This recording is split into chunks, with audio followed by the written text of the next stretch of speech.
How much do I need to pay you? Wag na, tanggi ni Ninya. Hindi naman mahirap ang ginawa ko eh.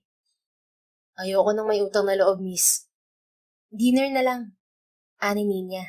Para magkaroon pa siya ng rason para manatili sa bahay ni Valentin. Nais niya pa itong makausap at makilala para may ma-report naman siya kay Miguela. I don't have food here. Ang laki-laki ng bahay mo, wala kang pagkain? Ano ba naman yan? Reklamo ni Ninya. Wala tuloy siyang paraan para makita ang loob ng refrigerator ni Valentin. Malay ba niya kung mayroong mga jars doon na naglalaman ng mga lamang loob ng tao? Maging siya ay nandili sa naisip. Kakapanood talaga niya ito ng movies at kakabasa ng kung ano-anong istorya. Wala si Manang, walang namamalengke. Hindi ka mag-isa rito? Kumunot naman ang noon ni Valentin. Bakit mo gustong malaman? Ilang araw na kasi ako